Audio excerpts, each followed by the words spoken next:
PLD Projects presents Holy Snokes, a Star Wars podcast featuring PLD and Matty Gunner. May the Force be with you, always.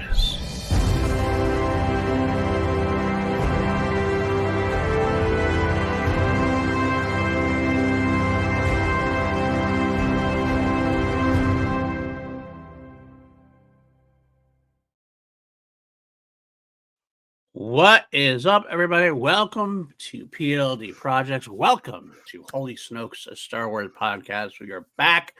We are ready for the Bad Batch Season 3. We are here a couple weeks early, chomping at the bit. I am PLD. This is always the man of the hour, the man with the scream, the man with the hair, man with the rock and roll persona, the man I wish I could be sometimes, Matty Gunner. How are you doing, my friend? Why the hell would you want to be me? And the talent you have and your little pinky, the rock and roll legend that you were going to become. I scream, I yell. It's not hard to do. You were in a fucking barber. It wasn't a barbershop quartet, was it? It was a acapella group. Acapella group. That's it, not barbershop quartet. With James Vanderbeek. Like you can actually sing. I can croon a little bit, but I mostly yell. So if anything, I wish I could do what you can do, because it would probably make me more successful and a lot more money. But that being said, yeah, I have a new song out today. It's called All or Nothing. You guys can check it out all on social media. The reaction so far has been a little overwhelming. Of a lot of random people telling me. I'm not used to a bunch of random people praising me. Like this is a new thing for me. My friends, not my family, but my friends, yes, like telling me, hey, but you can only like take so much stock in that, of like your friends being like, you're doing great, buddy. Well, but when it's like people that I've never met or spoken to heaping praise on me for something that I've done, then I'm like, oh, maybe I'm under something here. Why did I stop doing this when I'm actually kind of good at it? Absolutely. I mean, you shouldn't stop. Don't stop. Can't stop. Just keep going till you reach the top, whatever that is. But yeah, I'm proud of you, man. I'm proud of you. You keep pushing. Keep doing your thing. You got your whole your whole team around you, your whole band around you, and you are making waves. Definitely making waves. So keep doing it. Keep doing it for sure. Pretty soon you'll be too big for this podcast. I'll have to find another partner. Never. I'm just trying to shout out to the boys at Thank the Maker. I'm trying to join the club of guys in bands that have Star Wars podcasts. You know, I'm trying to be a part of that exclusive club. Dude, I'm jelly, man. I tried to have a band back in the 20s and never really took off for me. And so, hey, you live that life, brother, because I love hearing more about music stuff. You know that. I definitely think it's better me doing it now than when I did it when I was younger and I was a little very hot-headed back in the day. And you get out of here. No, me never. So I think like now that I've matured more, right, and like I see the music industry and the business for what it is.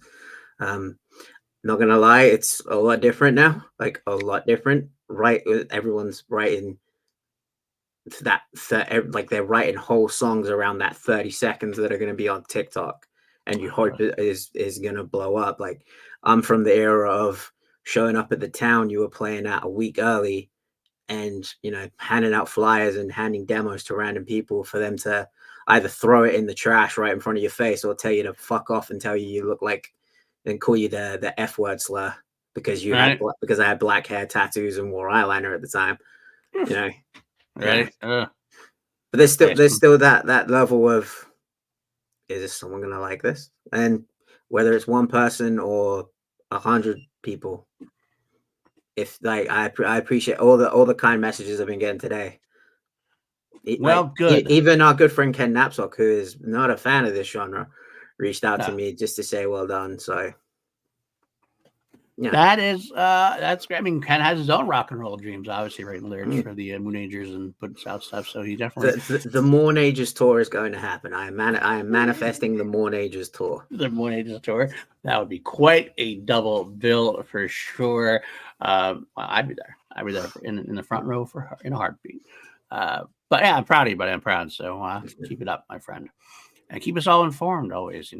Maybe we'll have to put a Matty Mortar section on a PLD project. Hey, have PLD Projects Crown Jewel. That's the music YouTube. You can always throw some stuff on there if you want. So maybe you'll put it in my Discord.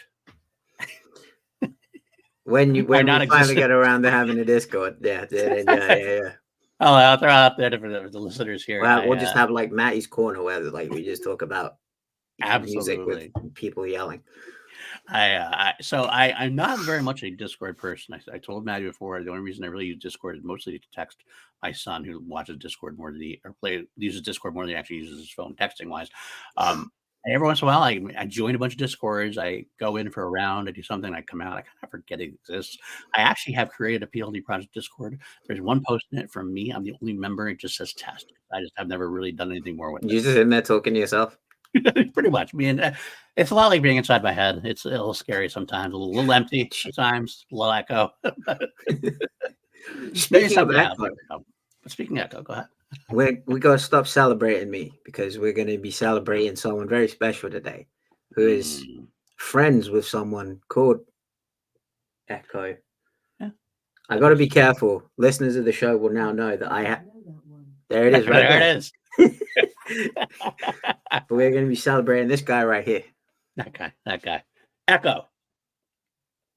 His brother Tech. I'll see if I can do it. I don't know. It did. No, the lights went. It definitely heard you. The lights went. It's literally right down by my feet here, and like the lights went, so it heard you. New running bit. Now today we are talking about tech. You see the thumbnail.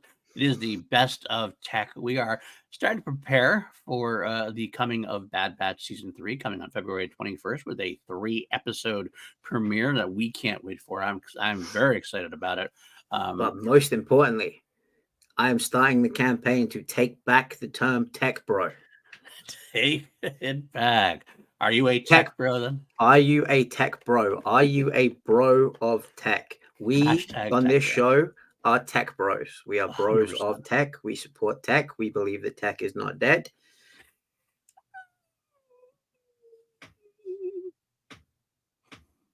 I'm gonna be in New York. You soon. Definitely believe the tech is not dead. I'm gonna be in New York soon, and I got a size 11 shoe that's like tailor made for your backside if you keep this up.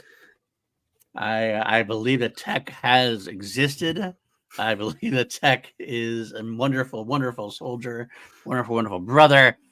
Whether that means he's alive or not, I'll just sip my beverage and move on. But we're gonna find out. We will find out. That is hashtag tech bros. If the Honda watch ever dies, then this is the secondary hashtag. Hashtag tech bros. Will tech return? Is he okay? Is he safe? I don't know. We're gonna find out. I mean, hey, we don't know. Well, he's definitely not safe. Wherever he is, he's definitely not safe. That's very true. That is one of the big things about Season 3 that people want to know. Is will we get more information? Is that the last time that we are seeing tech was in Plan 99? I don't know. But we're going to find out. That's one of the big questions surrounding Season 3. So we decided that we would take this episode and either have a preview of what's to come, or if not, a celebration of what has already passed.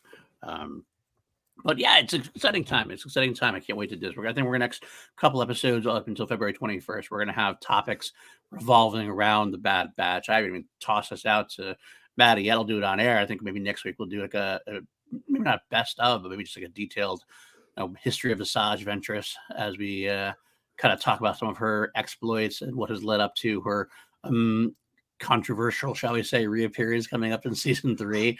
Some other topics as well. Gonna stretch things out instead of doing a rewatch like we had initially planned. A lot of people coming around on my theory, by the way. That your theory is the best I've heard. It's by far the best I've heard. It makes a lot of sense and still does.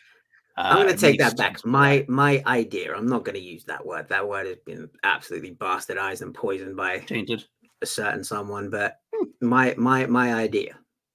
Fair enough. Why don't you go pitch your idea again? Pitch it right now, just ahead of us before we move on, because in case everybody didn't listen last week. So in case you didn't listen last week, first of all, why the fuck not? 2, my idea is that because we saw Mace Windu's 187th 187th. I keep saying 187th. I got that damn song in my head. Because we saw Mace Windu's troops on the ground and because they were in a cave. And I realized in Dark Disciple, someone actually pointed this out to me, that they actually go inside like a crystal-like structure. What is a crystal-like structure if not a cave? If you go inside a crystal-like structure, you're going inside of a cave. Like, my brother and Satan, go and touch grass, please. Because Mace Windu's troopers were there. And spoilers for the ending of Dark Disciple here. Spoilers for the ending of Dark Disciple. At the end of Dark Disciple, Assaj Ventress, Quinlan Vos, and Count Dooku are all in this like crystal structure at the back, inside this like old, disused separatist war base. And Quinlan has at this point fallen to the dark side, and he's following Dooku in there because he is going to find Darth Sidious and he wants to kill them both, so that him and Assaj can, officially announce their love for each other and, disappear. And he has no interest in being the Dark Lord of the Sith. He just wants to be with Assaj. He has no intentions of ruling the galaxy, but Mace Windu deemed it upon himself that Quinlan Vos and Assaj Ventress have now fallen to the dark side and are Dark Lords of the Sith. So he orders their assassination. The whole point of Dark Disciple is the Jedi Council have ordered Quinlan Vos to fall in with Assaj Ventress to assassinate Count Dooku. Now, bear in mind, this is the Jedi Order ordering an assassination attempt on Count Dooku because they believe that's the only way the war is going to end. So they're in this cave. In the trailer, we see them in the cave. We see Assaj Ventress there. She's standing at the entrance of the cave, looking like she's protecting something. Like in the end of Dark Disciple, she's protecting Quinlan Vos. Obi-Wan Kenobi and Anakin Skywalker are there. This is in the book, and they're basically saying, look, Quinlan's one of us. He may have fallen to the dark side, but he's still one of us. We put him in this position. Assaj is on our side now. Let's pull them out. And it's Mace Windu who's the one that says, no, kill them.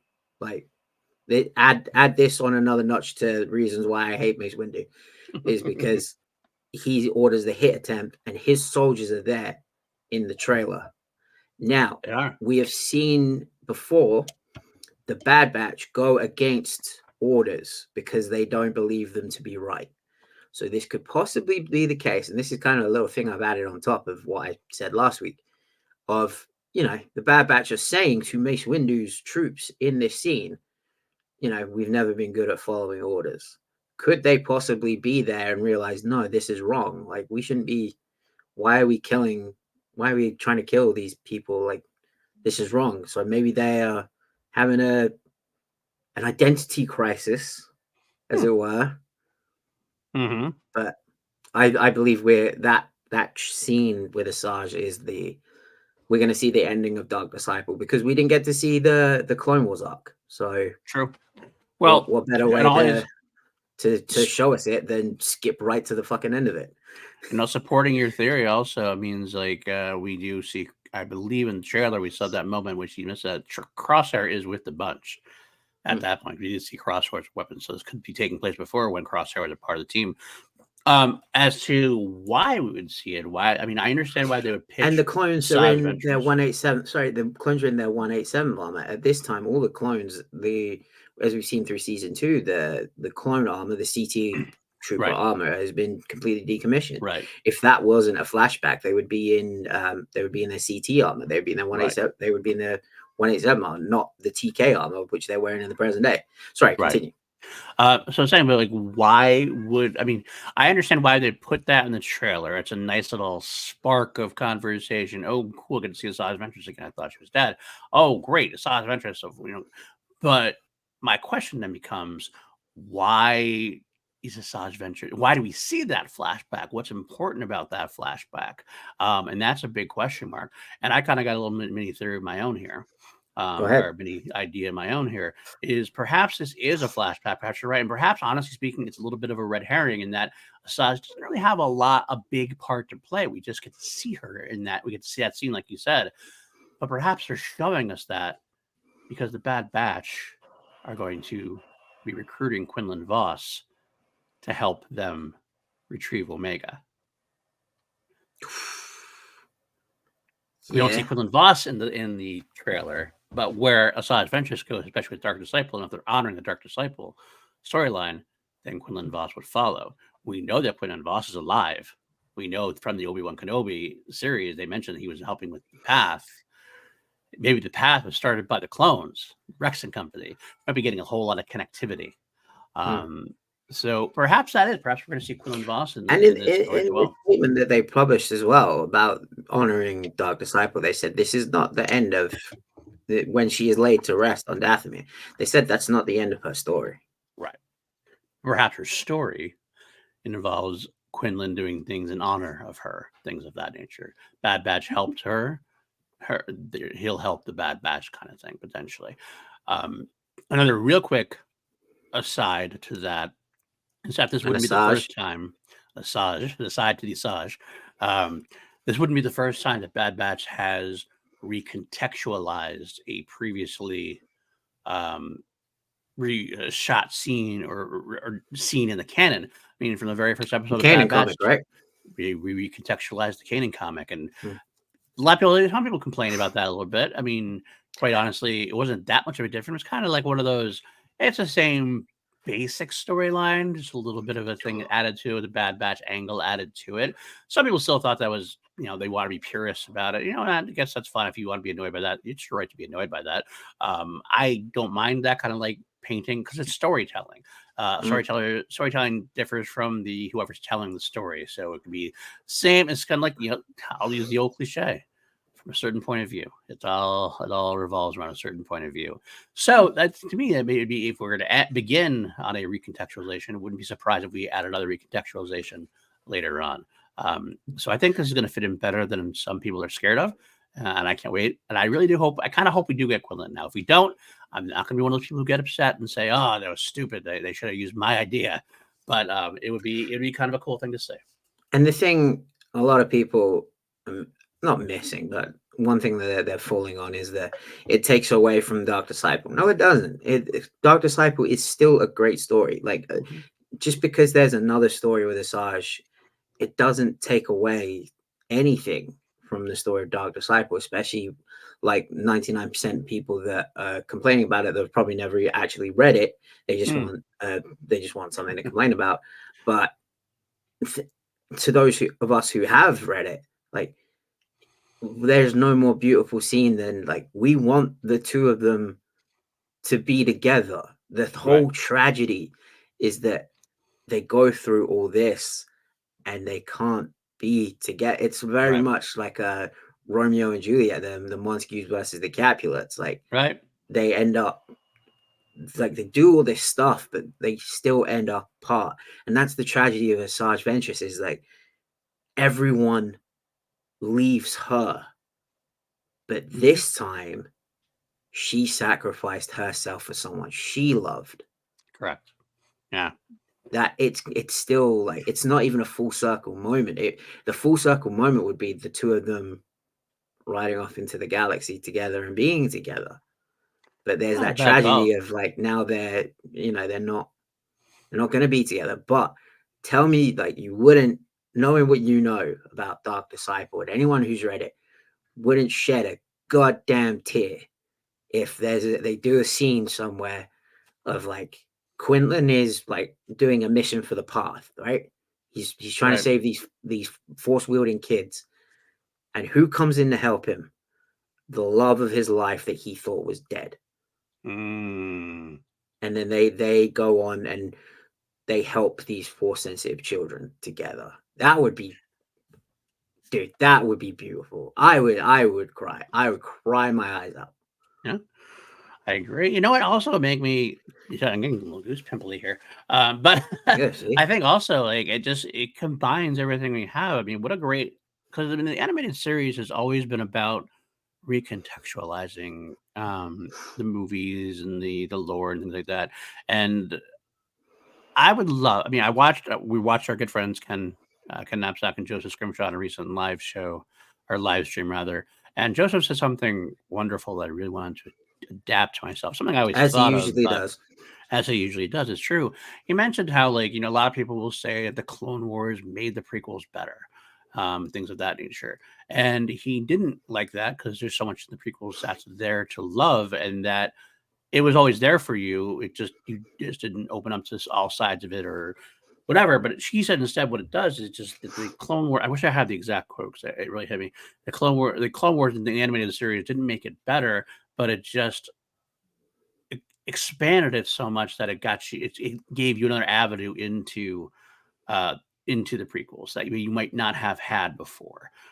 So it just, I got to find out. I got to find it. I'm going to watch it again because I'm going to reuse that phrase. It was so, I was like, it built shown. upon the story. It built upon the story that was already there. Right.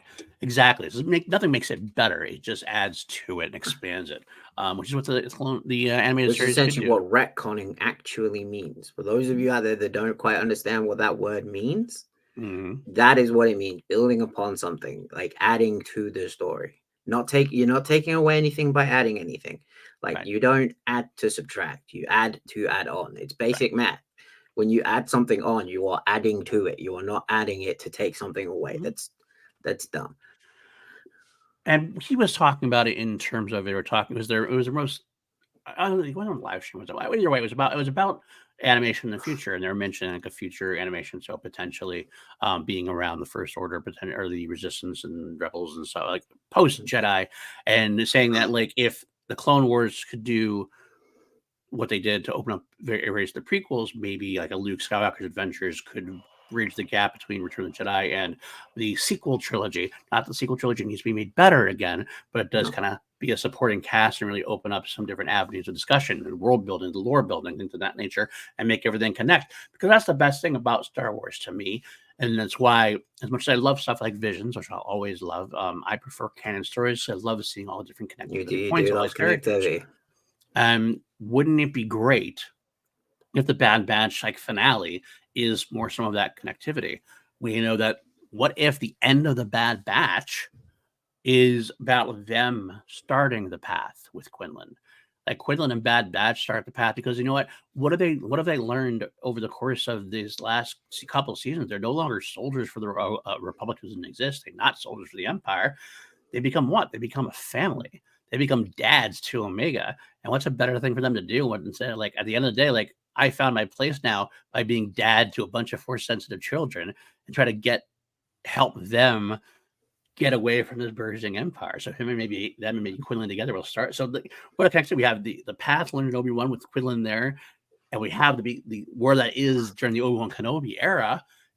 We now get to see how that connects to it. The Bad Batch is actually a connectivity right to Obi-Wan. I think could be cool. It could be and with the Assaj of it all, I hear Lace Gillerin from Resistance Broadcast talk about how there's not a lot of really successful romance in Star Wars. True. This could be the first one that's that actually works. Like I say, I will bawl like a baby if there's like a scene of Quinlan saving a child, and then he just gets a little tap on the shoulder and he turns around and it's, "Hey honey, I'm home." Right. We have like a Ross and Rachel moment. It's funny, we actually, if you watch our broadcasts or listen to our podcast, you realize we go off on tangents sometimes. This was not planned, and probably considering we talk about doing a best of Assaj is probably better served for next week's show. That's what we do sometimes. So think of this as maybe a preview for next week, if that's where we go. With that being said, because there's no goddamn news. That's very true. I will stop about that entirely. What we usually do on the show, we talk about the news of the week up front before we get into some larger topic that we discuss. We already mentioned today's topic is our favorite moments from tech, our best moments of tech from the past 2 seasons, plus Clone Wars arc. But we do have a little bit of news. There is a little barren this week. Sometimes we have like so much news that takes up the entire broadcast. Sometimes it's just not there, and that's okay. But we have a few pieces of news I'll throw in there to discuss. First of all, we have some Daisy Ridley comments. I get most of my news from Star Wars News Net. They do a great job curating the news, cutting the wheat from the chaff, and letting us know what is real, what's fake, what's potentially, true, potentially false. It lets you know what's going on for the most part. Not all my news, but most of my news. And the first bit of news was Daisy Ridley's comments that she made regarding being excited to work with Sharmina Bates-Chinoy based on her documentaries and her Star Wars pitch. I will follow this up. Was She also this had on the Happy, Sad, Confused? no, that's what I was actually saying. I was going to follow up because that I have that teed up to watch. I haven't actually watched that yet. She did have some happy, sad, confused comments that I'll just kind of touch on briefly. I won't go too far into it, but I will mention those as well because I did get to watch at least the Star Wars portion of it. I want to watch the rest of it. I just didn't have a chance to do it. But for her, just going back first to the stuff about Charmine, she was asked about what that would mean, having Charmine being the director, etc. And she read it and said, "The short answer is I don't know. I'm excited to do the job, but not because Charmine is a woman. Her documentaries are amazing, but her idea for the story is cool as shit. No spoilers, but she gave me a rundown of the entire story. If it weren't amazing, I would have been like, okay, call me in 5 years, but it's worthwhile." When further asked about maybe other being the only one to come back, or whether more people might come back from the sequel trilogy, she stated, "No, I don't know what is what or who is who in the new movie. So much has happened for me for the Skywalker saga. I'm not sure who's coming back. I feel like a grown up now. When I first started, I was like 20. I was the youngest on the set. It took me the first 2 Star Wars films to feel worthy of being there. Now I'm in my 30s. The whole thing feels quite different. I've been able to work with other filmmakers and hopefully have gotten better as a performer." Interesting stuff. I want to touch base on the cool as shit story. I will say, I mean, she followed up to say, if it wasn't amazing, I would have been like, okay, call me in 5 years, but it's worthwhile. Now, I know, grain of salt. What is she going to do? She's going to say the story is shit, but she's going to say that the story is cool. But it does sound genuine. It sounds like, you know what, I may not have done this, but what convinced me to come back is I really like the story pitch. And famously, we compare this back in the day, she had heard a previous story pitch on Rise of Skywalker that she was more excited for. That didn't end up happening. So it's interesting to see if the storyline stays as it were. I'm excited about this. I think giving it to Sharmina Bates-Chinoy is a very ballsy move by Kathleen Kennedy, and in terms of like it's a documentarian given a big Star Wars feature film. She has dabbled in Ms. Marvel, so she's got a little bit of experience there. But it's a ballsy take, and I'm not saying it's a bad thing. I think it's kind of a cool thing to find new storytellers and who have different viewpoints of the galaxy, viewpoints of the world. I'm excited about it. But compared to handing the keys over to a Jon Favreau, who has done it before and can do it again, kind of thing, it's a little bit of a ballsy take. But if Daisy Ridley's all on board like this, she's that excited about it, I think it's an exciting time, and I can't wait to see what they come up with. What about you? And it's not even really a counter to that. It's more of I'm pretty sure, didn't her documentary win an Oscar? I believe so, yes. Exactly. We got an Oscar-winning caliber director doing so, or I know it's definitely won awards. Right. Whether it's won an Oscar or not, I don't know if we had a producer, maybe one day we have a producer that can pull that up. We have an award, possibly, potentially Oscar-winning caliber director working on a Star Wars project. Now, is it Nolan? No. Is it Scorsese? Never going to happen. But still, an award-winning caliber director making Star Wars. She has in 2012. She won. She won an Academy Award for Best Documentary Short Film. There you go. An Oscar-winning director doing a Star Wars film. That's not. And let me interject again. I'm sorry, but a 2016 Best Documentary Short Subject as well. So she's a 2-time Academy Award winner. 2-time. 2 Oscars. How many more is that than everyone saying that she shouldn't be doing this movie? That's 2. No, 1. Winning an Oscar, just one in your life. Like, how long has Cillian Murphy been an actor for? And he's just about to win his potentially, but touching every piece of wood around me. Like, he's been an actor for what, 30 odd years, and he's just about to potentially win his first. She's done 2 documentaries, a documentary and a documentary short, and she has an Oscar for both.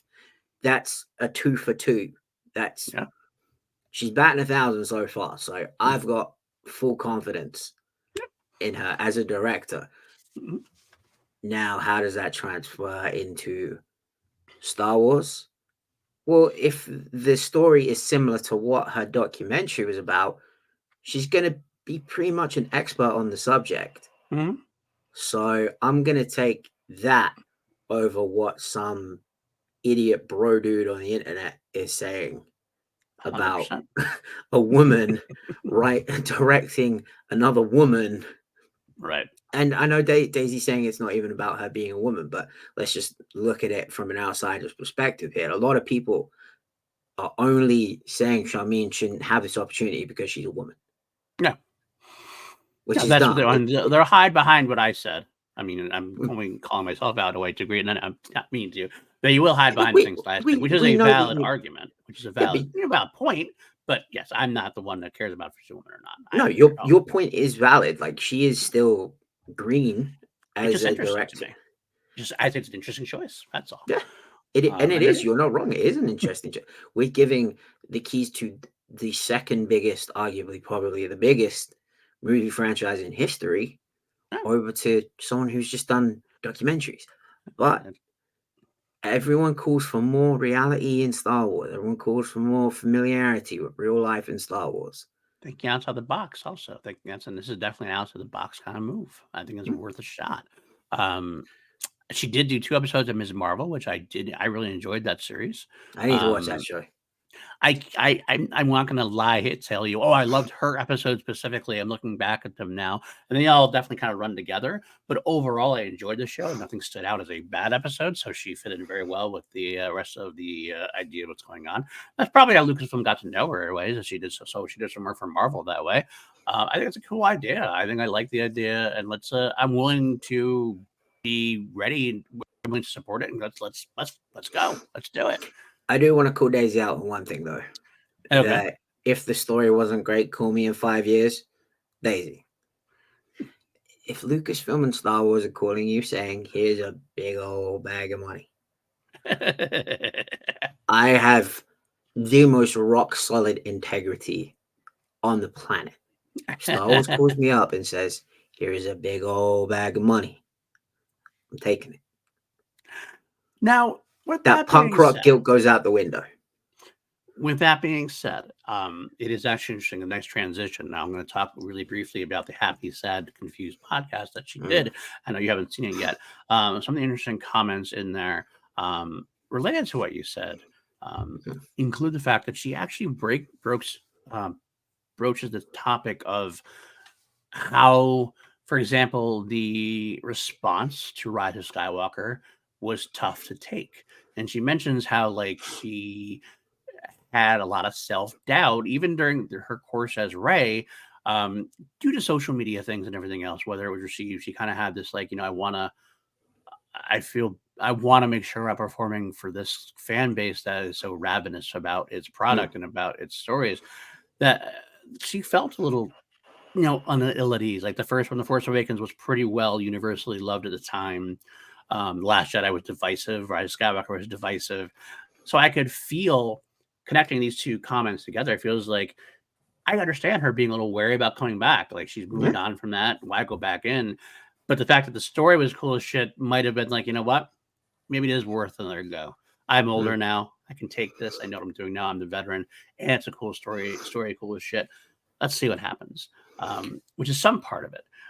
One other quick Star Wars bit was her confirmation. I mean, I don't know how much she knows and doesn't know. I mean, obviously, she knows somewhat more because she's obviously involved. She's behind the scenes.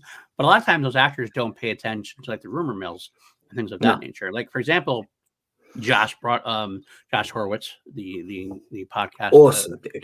Awesome dude. He's so, I don't watch a lot of those shows anymore, but I always make sure I watch him, even if it's with actors I don't know. There's certain shows that I will watch because the interviewer is so damn good at what they do, and he's incredible. Josh Horowitz, Katie Sackhoff, and Michael Rosenbaum are the 3 that are like that for me. Rosenbaum's good. I do like Inside You. I just watched the one with Keanu and his band Dogstar. What was the other one I watched? I can't remember. I know it was a Star Wars one. It wasn't there. It wasn't Sam Witwer. It was another one. But yeah, Horowitz is awesome. Yeah, he's great. He's great. But he mentioned at one point the rumor had been that they were going to do the older Ray with Helen Mirren, and Daisy said she had no idea about Helen Mirren. She had heard about the older Ray though, so I had the feeling that the older Ray with Helen Mirren probably wasn't a real thing. And I gotta say, like the pitch, the storyline. Again, I don't know this for sure. I want to make sure because Ken pulled somebody to task there today. Again, I love watching. We always bring up Force Center, like we're a Force Center after show sometimes. Ken had mentioned like how he hates it when people make comments, like somebody made a comment like Kathleen Kennedy ordered Grogu to be put in the Book of Boba Fett, and Ken's like, no, you don't know that as a fact. That's your theory, and you're saying it as fact on your like 100 million YouTube video viewed, and that's how things happen. So God, I fucking love Ken. I know, me too. And so I like to think I'm like the little mini pit bull version of Ken.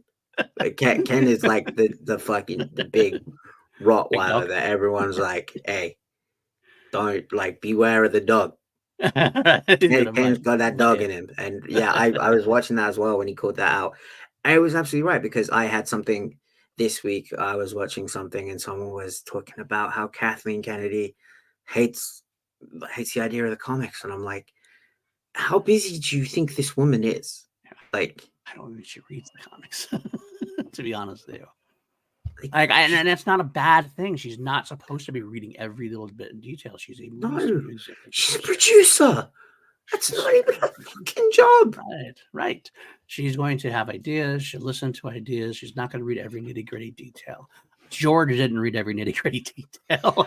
George didn't even know any of the fucking details, and he made the movies. He gave a couple of overshots, and that's all he knew about, and that's fine. And that's the way it should be. So, regardless, bringing it back is I want to. For the pro Ken, because Ken has always been a mentor to me in that kind of way too. I don't know if this is true, but my speculation is that the original pitch by Lindelof and company was perhaps the older Ray storyline. And that when Daisy got involved, that's when it shifted to become her. And that's when it shifted with the new writers and everything else. Whether Helen Mirren was the person thought of, I don't even think Helen Mirren was probably not even approached. I believe that was probably one of those, like, I'm going to conceptualize this. I think Helen Mirren was the type of actress we would shoot for, kind of thing, that kind of thing. Either way, I found it funny that Daisy did hear about that, which would make sense because if that was the initial way, and the Kathleen Kennedy might have said, "Look, we wrote this story originally pitched for an older Ray. We'd like to bring you back and do a more your age type Ray storyline." So again, she knows things, she doesn't know things, some things, but she specifically dropped. Remember we had that report a few weeks back that was mostly refuted, but we kind of made sure it was refuted. They said that it was indefinitely postponed and that Stephen Knight might be off the script because he was so busy with Peaky Blinders and things of that nature. Daisy really actually said the story by Steve. So he is, as far as Daisy is considered from a couple days ago, still writing the script for Star Wars. So, and she's calling him Steve, not Steven. So that says to me that they have had conversations to be that comfortable on a first name basis. You don't just a guy like Stephen Knight. You just like, I'm not gonna go and just call Martin Scorsese Marty. You know what I mean? I'm gonna call him Martin. I will say, Scorsese. I know where you're coming from. We'll say that might have been me. She might have called him Steven. I don't know. I can't remember off the top of my head. So that might have been me saying Steve. So if she called him Steve, if she called him Steve, that implies that they are on somewhat of a first name basis. I'm not going to go and call Steven Spielberg Stevie. Right. Exactly. So, like at the end of the day, like there's a certain level of decorum. Yeah. And if she is calling him Steve, then that's fine. One thing I did want to add is that the Peaky Blinders film, no one knows what's going on with it at the minute. No. Even Cillian Murphy doesn't know what's going on with it. And he's the lead. He's the star. He's the lead actor. He doesn't. He's even said multiple times he doesn't know if they're even going to do it. Right. So we don't know. We don't know. We don't know. So people out there, you clickbait and you grifting, stop talking like because none of us. And it's okay to have the conversation. That's one thing I want to put out there. It's okay to have the conversation. Look, this is something that's out there. This is something that somebody has put as a rumored. We can discuss it. We can say, hey, you know what, that makes sense. That this is what I just did for the Helen Mirren thing. I think that was healthy enough speculation. As long as everyone knows, I'm not declaring it is the fact. I'm saying this is what has been leaked out there. If I put these pieces together, this makes sense to me. But I'm not going out there saying this is definitely what happened. And There's I only don't want one anybody thing to I say want to watch Dame Helen Mirren in right now, and what's and that? it actually involves Harrison Ford. Is 1927, the Yellowstone prequel. Fair enough. Holy shit, that show is good. Have you watched it? I have not. I have not. I've been wanting to watch Yellowstone first, kind of before I get into it. Watch this first, because in my opinion, this one season that they've done is better than Yellowstone. Harrison Ford playing like a grumpy old rancher that is still a badass and no one wants to fuck with. And then you've got Dame Helen Mirren next to him, who is like his wife, who is equally as badass. Maybe I will. I didn't know if I need to know anything from Yellowstone before I watch this. I was no, you don't need to watch anything. Right. You don't need Might to make watch it easier. Yellowstone before. Might make it easier. Speaking of Harrison Ford, that's one of my next news bits dropped today. That there is going on auction an early script from A New Hope that was owned by Harrison Ford. That's going to be auctioned off. And that just sounds awesome. I don't have the money for it. I know I don't think you have the money for it, but man, would it be cool to see or have. Spotify don't pay me that much. It is a copy of the fourth draft of the film script, which has on it the adventures of Luke Starkiller, as taken from the Journal of the Wills by George Lucas. I forgot that was a thing.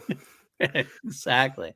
It says that the copy of the screenplay doesn't include all the pages and is unbound, but the incomplete script pages have pages of several different colors, which is meant to represent rewrites during the production. There's also some scenes that weren't included in the movie, and it does have some interesting other miscellaneous that was involved as well. So it's kind of an interesting bit. Like, I would love to be able to go there and just look at it, let alone own it. But if you have the money and you happen to be, I am announcing here live on the show at the end of this month, before this auction. When's the auction take place? Does it say? That's like February 17th. Excalibur auctions on February 17th. Sometime in the next 2 weeks, PLD and I will be doing a live show where you can send in your super chats to donate to us bidding on the Harrison Ford owned Star Wars script. However much we make, that's what we bid. If it's $2, if it's $20, if it's $2 million, whatever we make from the live show, we will bid on the Harrison Ford and script. if we win, we'll show it online here on the show. We'll do a live stream with show the pictures and read the script and all that good stuff. We will rip it in half. You will read half. I will read the other half. Oh God, that even hurts just thinking about it.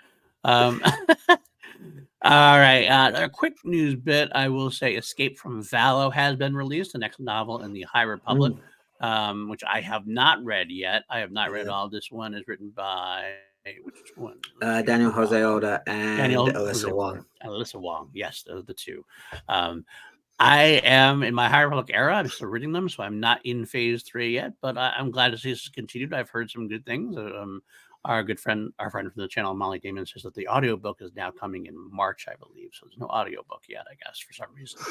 I didn't see that on her tweet. So otherwise, what the specifics about it, I don't really know. But he did. You're not going to be there for a while anyway, so you're fine. Exactly. I'm a little bit behind on this stuff. But I'm glad to see it continue. I love the High Republic. I'm glad it's getting a phase 3 and finishing up its storyline. I'm interested to see what happens post like Margie and Rose storyline as far as that goes. It seems like they had phase 1, 2, and 3 all mapped out. So does the High Republic continue after that? It better do. I don't know what's the idea. I have no idea. I mean, it'd be kind of cool if it did. But I guess we'll find out. I mean, we're getting the Acolyte, so True. That does butt up against the end there. Maybe some more content in the middle. Speaking of that, you're right. I am in a new mini segment here. I'll break into the news before we finish up our news and comic talk. I have been involved in products for a while. I read a lot, but I also read a lot of books at the ones. I kind of go through chat. I know some people, they, how could you do that? How can you keep it straight? I don't know. I just do. I read a chapter, one book, read a chapter, the next book. I'm like 14 or 15 books at one time right now.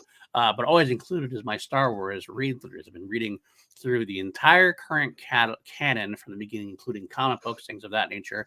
Right now, I am still on the High Republic Cataclysm. I am 64% of the way through that one. We are on Dalna now, dealing with the Mother and the Path of the Open Hand. Axel is there. I don't want to give away spoilers there, but it's a lot of Jedi. I've been waiting to see the Mother kind of get her due to a degree in some way, shape, or form. So I'm interested. Jesus, just up with Cataclysm? I'm on Cataclysm, yes, which is phase 2, which is not, I don't have many phase 2 after that, I don't believe.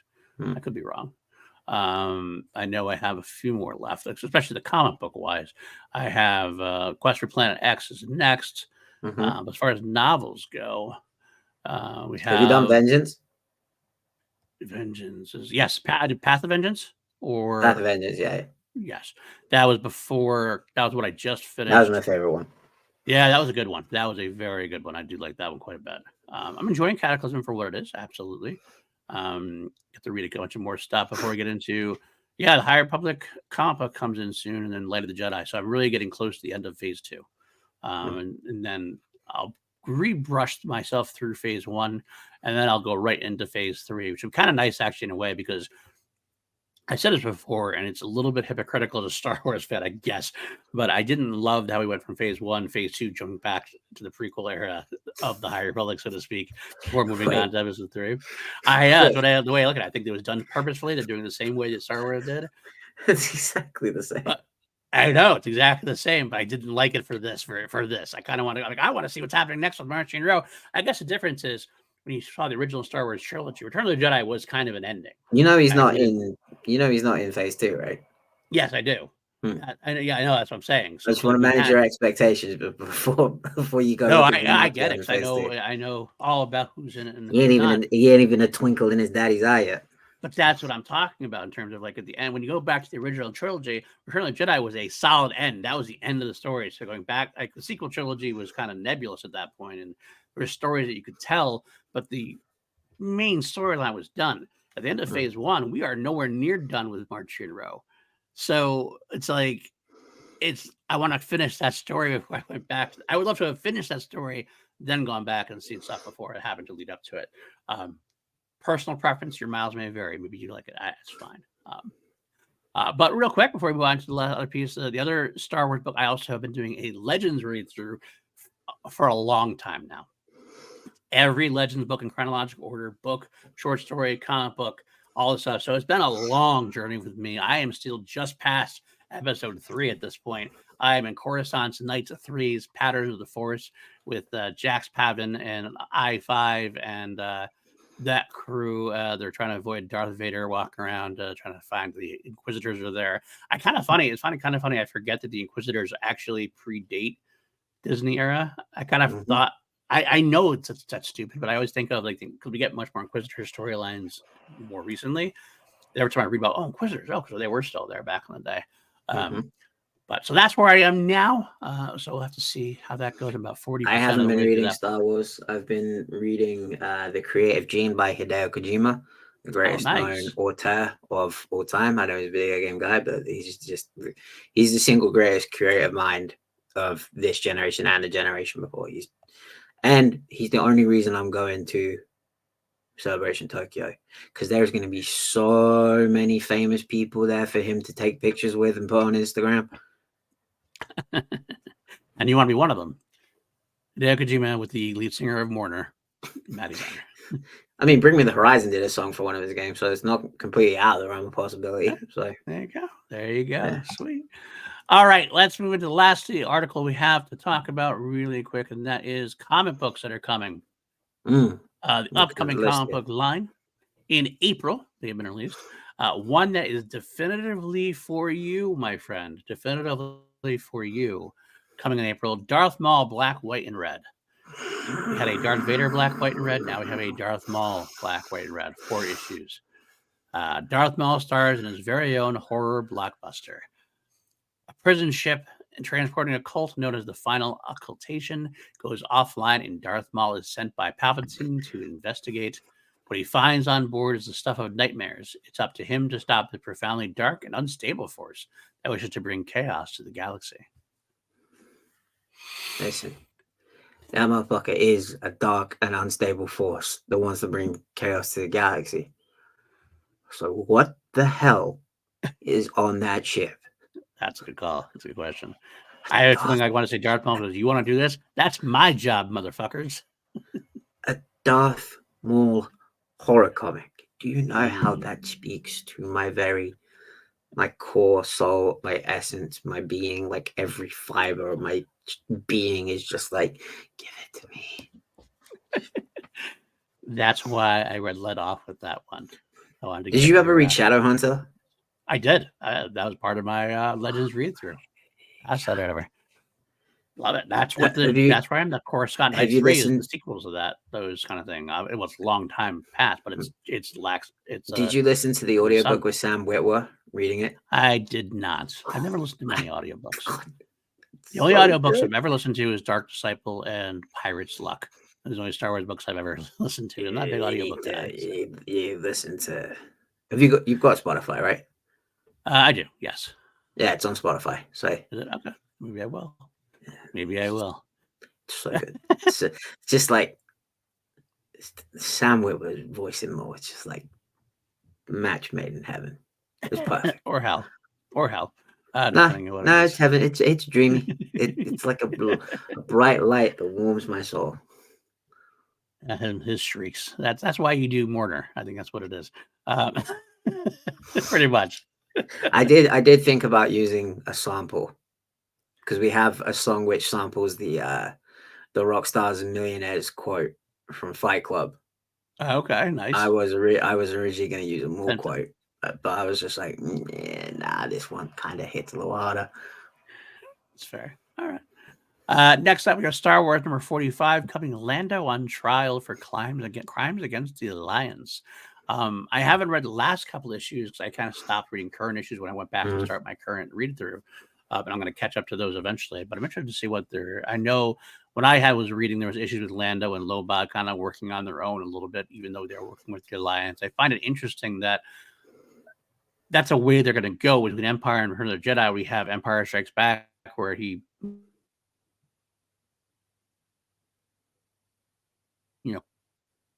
quote, doing standing right there. So then he does other things to make Luke and Leia distrust him again. It's kind of a weird thing. I have to see how that's handled. It's a little strange for me to see how that works going in and out. So I'm interested to see how that goes down. But I'm interested for sure.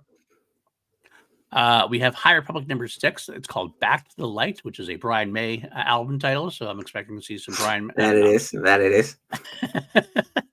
Also, High Republic Adventures Saber for Hire, which involves Ty York, which Ty is a very cool character. I'm very impressed with her. So I'm interested to see her in the comic books as well. We have Darth Vader number 45, which is a secret plan to take down the Emperor. Interestingly enough, obviously it doesn't quite work, as we know, but interested to see Vader still trying along those lines. Thrawn Alliances, the adaptation of that. I've never read the adaptation of the comics. I tried once and kind of felt like I read this. I don't see seeing it visually is kind of cool, but for me, I just have too much else going on. But I've heard good things about this run so far, so maybe it's very good. Your buddy Mace Windu number 3. Oh, that's the one Mark Bernardin's doing, right? I believe so. Yes, I believe so. Here.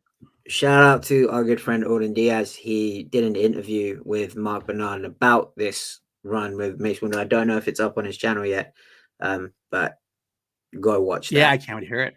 Definitely got to watch that. Alden, good friend of the show and a wonderful Star Wars commentator as well.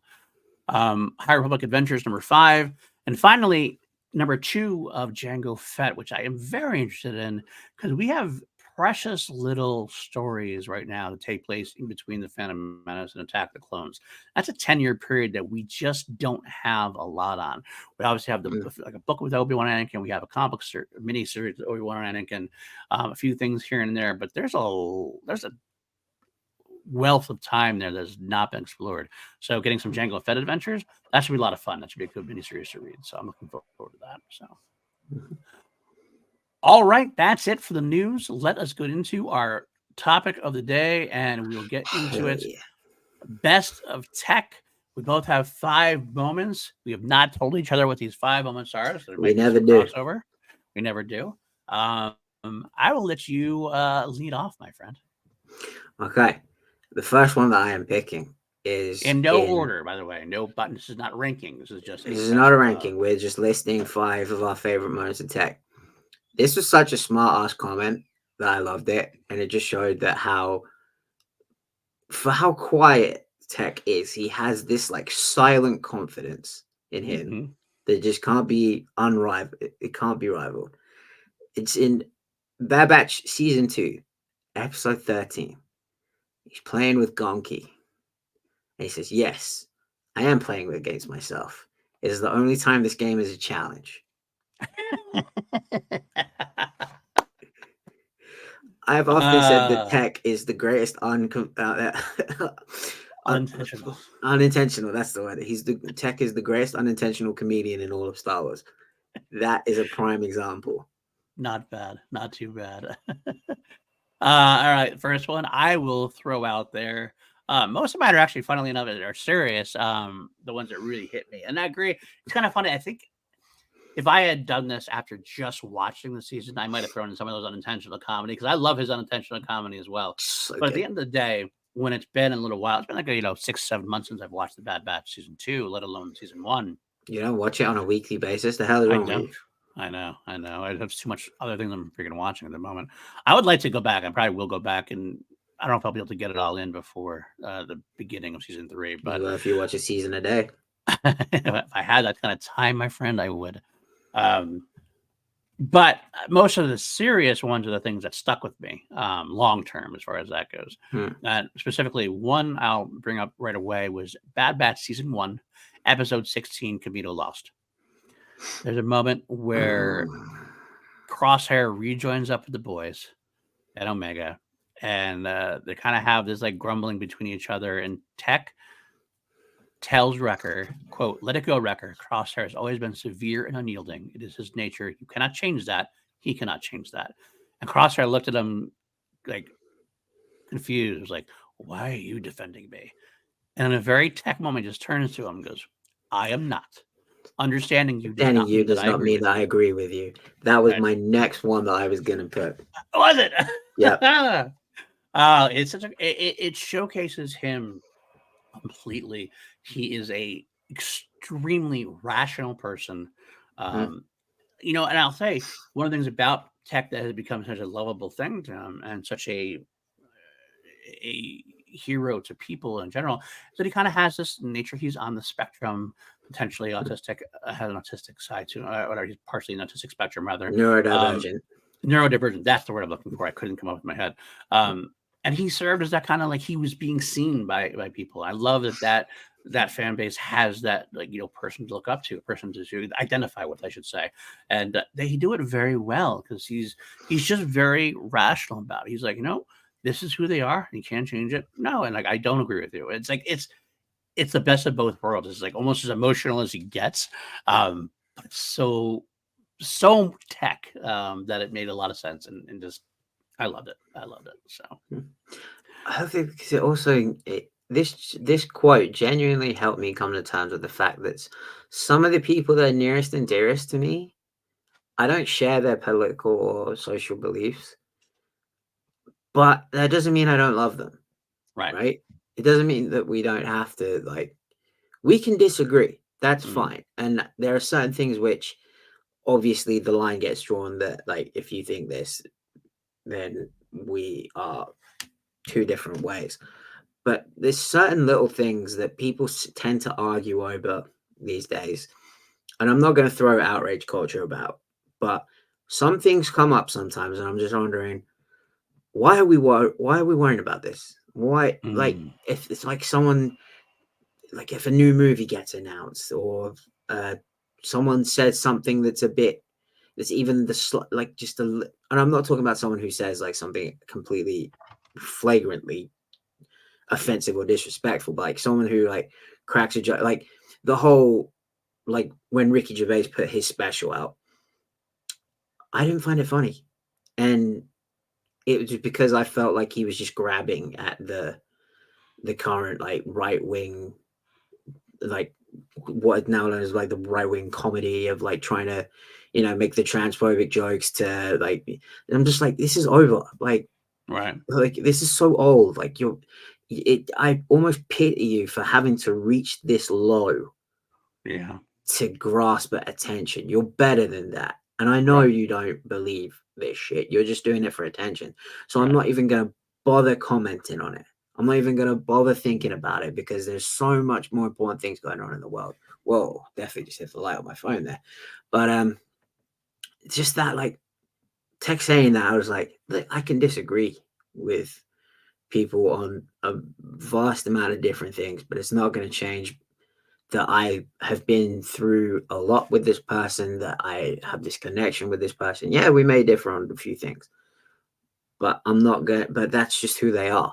And if you can't say that you love someone and not accept who they are, if that makes sense.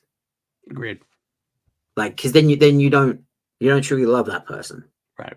Yeah. If you say to someone that I love you, but I don't accept the way you are, that's not love. It's not. And they have a relationship that is very much a brotherly bond. Brothers fight, but at the end of the day, they are brothers. Yes. Yes. Yes. Yes. Here, my friend. Here. Do you have a next one? It is your turn, even though I just took yours. Okay, so I'm gonna go. Let me refer to my list. Ah, yes.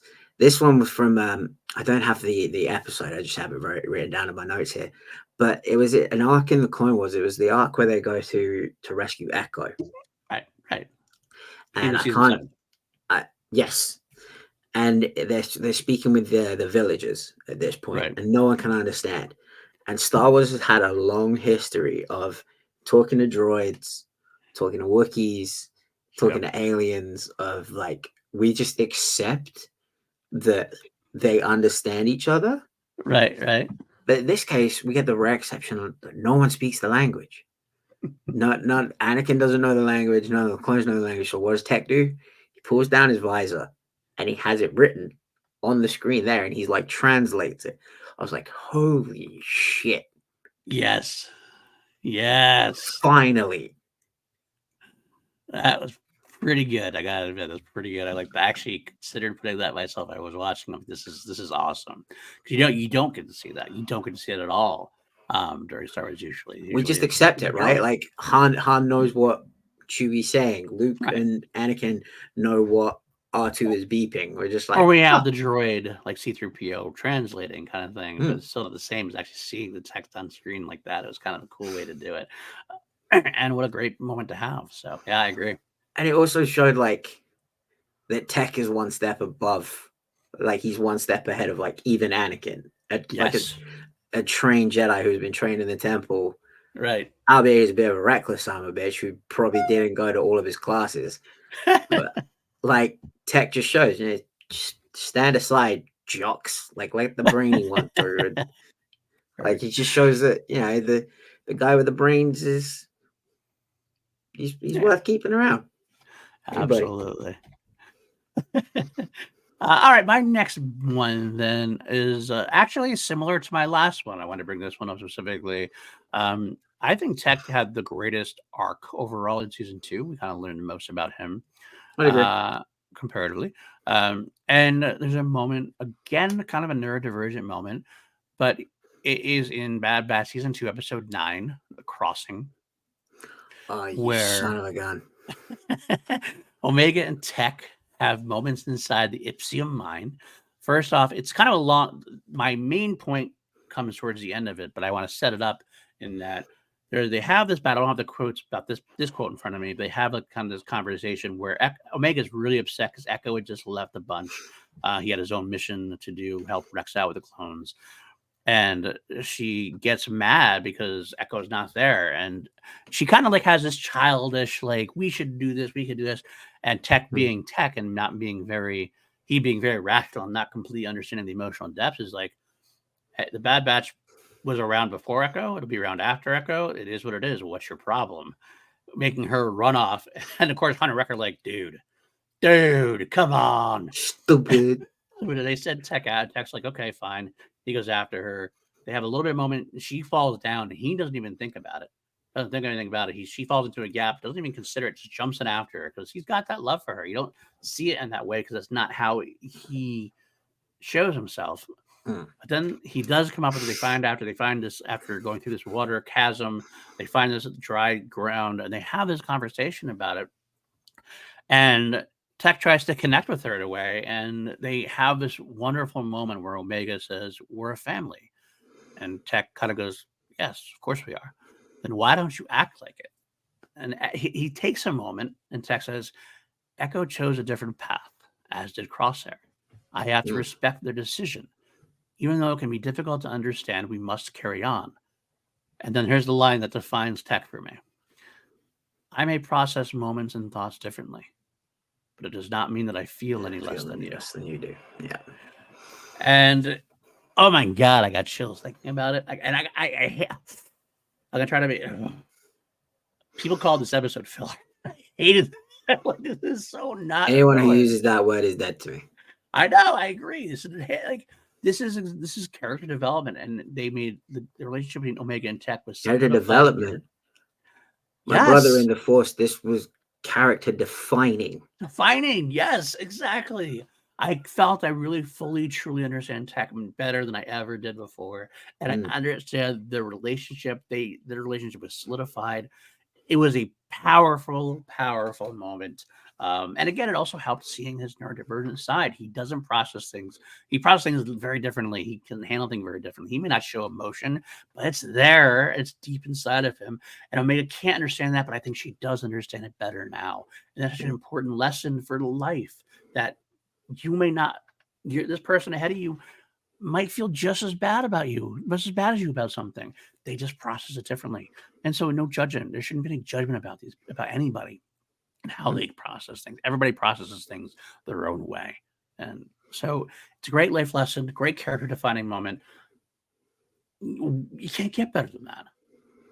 And it shows, like, if you go back to, I can't remember what episode it was in the first season, but I know it's quite early on when Omega asks about the war, like, what was the war like?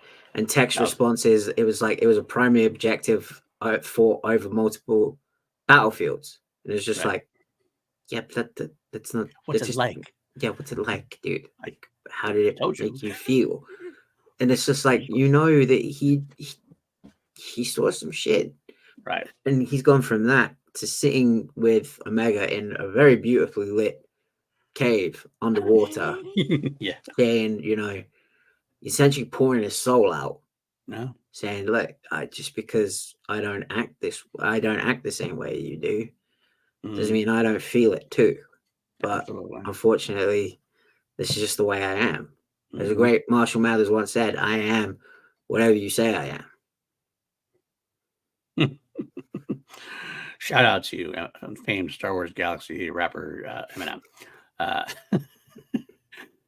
Well, all right, Matty, next up for you. Oh, God. So we've had my three. What have you had? My 5, my 4, my 3. Okay. Number 2. This one, another unintentional comedy moment. Okay. I love this moment. It's in season 2, episode 4. Now, on my list. Tech and myself share a trait of, we are very unassuming looking dudes, right? You've been around me, like, I'm not the most, obviously, like, I have a very striking appearance of being covered in tattoos and long hair, but, like, I'm a nice enough dude. I'm a bubbly guy to be around. Right. So when he volunteers to be the racer in the riot racing, and everyone just, like, turns around and looks, and, like, Wrecker's like, you? What? But there is a moment where he goes, I know what I'm doing, it's called strategy. And then Rekka's response is, it's called losing. Hands down, top 5 Star Wars comedy moment. Yeah. It's funny you were to bring that up. That's actually one of mine as well. Not specifically that moment, but when we talk about this best of tech, sometimes I got into specific moments, but in this case, I'd actually just put this whole episode. This whole episode was a great tech episode for me. So good. From that moment to the fact that he wins by dropping off the weapons, drops the weapon cache. Riot racing, by the way. This episode is all about riot racing. Mm-hmm. And what Tech is going to do when he retired, what Tech was going to do if he retired alive. He was going to go back to riot racing. And and let's face it, he was a damn good riot racer because he followed his gut. And as he drove by the race, he dropped off the weapons pack, and like Omega and Wrecker are like, what are you doing? You know what he did? They're slowing me down. He followed the advice of Maverick. Don't think, just feel. And he felt, and he win, and that was a great moment, a serious defining moment for him. He just became like, he had fun with it, which you don't see him do quite often. He kind of had this moment where you could tell he was enjoying himself a lot. And he was doing it for a serious cause. They had to do it because their robot was destroyed, so he's the closest thing to a road to a droid there. So he steps in and takes over.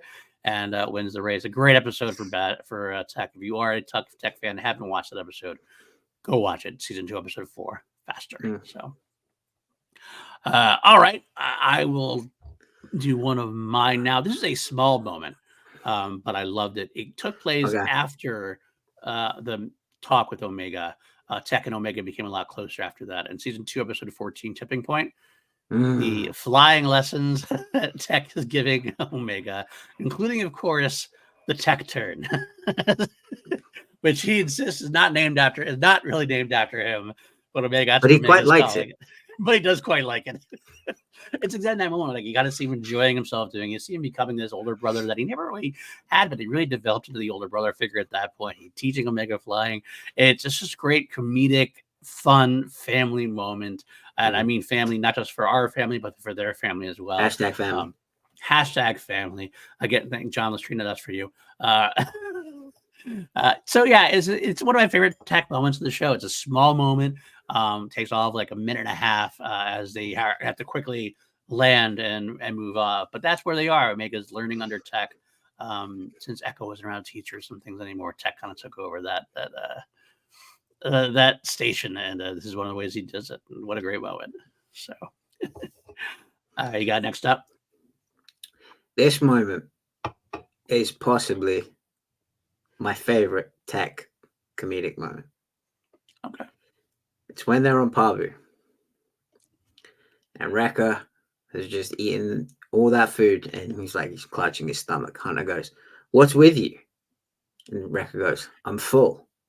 I'm never full." This motherfucking smart ass turns and says, "I will note the date and time to commemorate such a momentous occasion."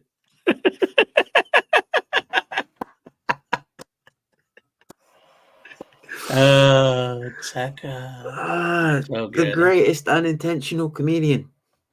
By far. And I think my absolute favorite, and I'll end mine on this. My favorite Tech moment is probably the one that I hate the most. You and me both, brother. We're both going to end on this, I think. We could not bring it up, let's be honest. When have we ever followed orders? Oh! God. Still hits my heart. I don't like what happened after. But just that moment where he's resigned himself to what's going to happen. Well, let's build it up first. The best part is he has to go. He's trying to help the squad like normal. He gets thrown around.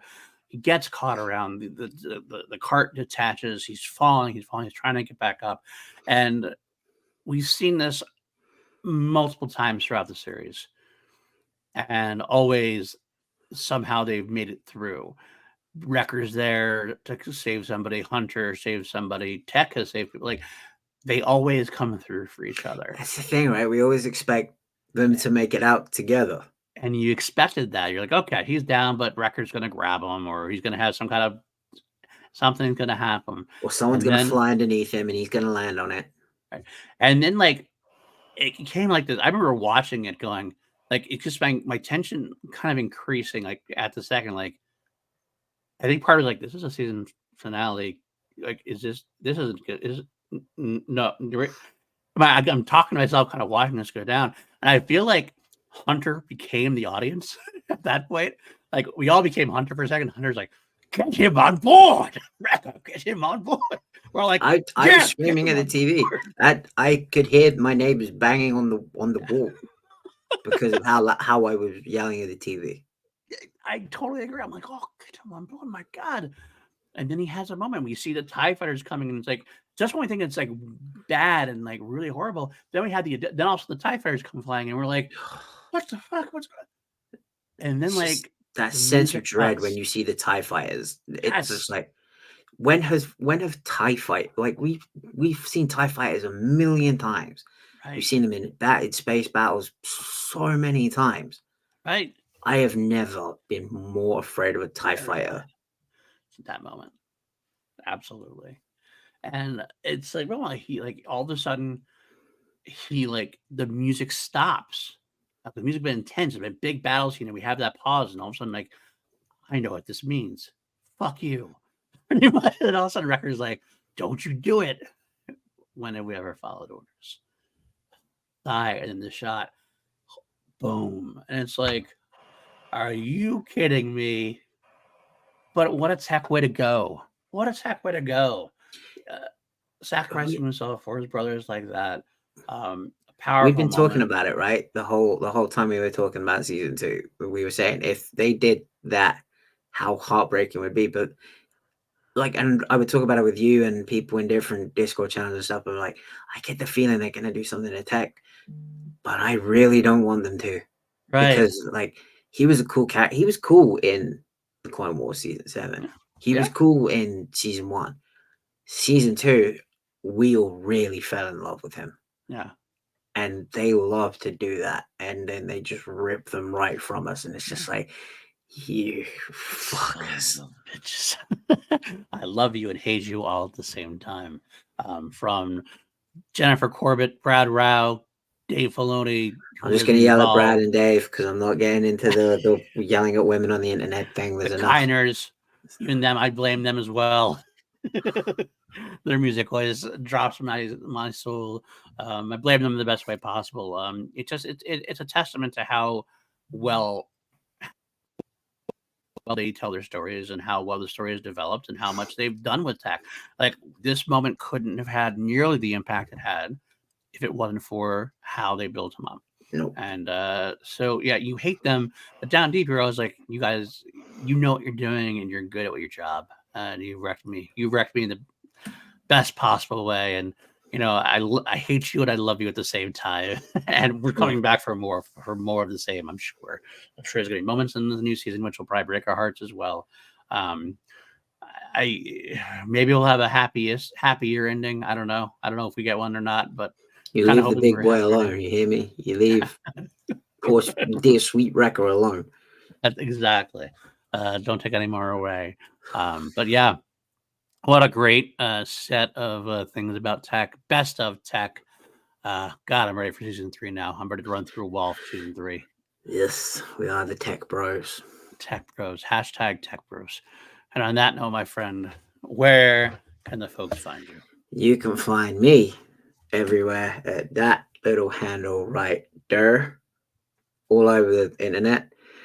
As we talked about at the start of the show, I have a new song out called All or Nothing, my band Morna. You can find it everywhere you listen to music. You go to morna.co. That's the website. All the merchandise and everything is up there. Get a t-shirt, blah, blah, blah, etc., etc. And you'll find me here every week. All right. Find me here every week as well at Paul_Denuzio on Twitter, PLD Products and all the other ones, I believe, on Threads at least. You can also find PLD Products on Twitter as well, as a separate Twitter handle if you want to follow that.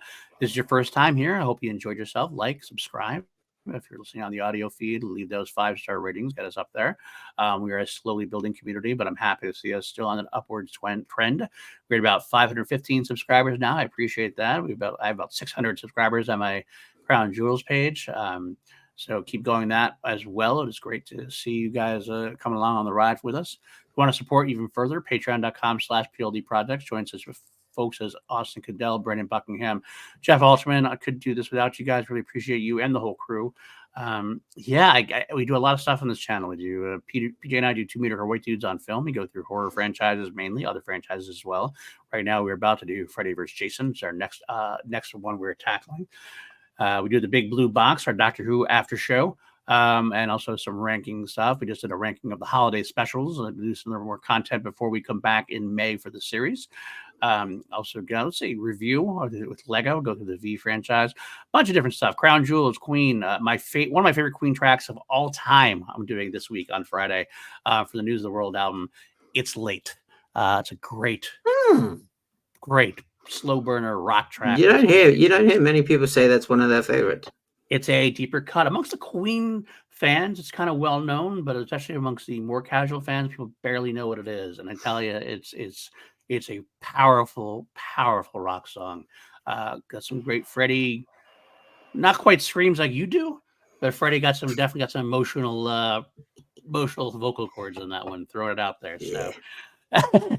All right, that's it for this week. Again, stay tuned next week. I believe we're going to talk about Assaj Ventress unless things change I don't know about or we change our mind or something, but that's the plan so far along with the news.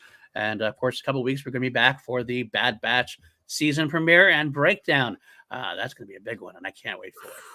The 3 whole episodes to talk about. 3 whole episodes. That's going to be a long night, my friend. All right, until next time. May the Force be with you, always.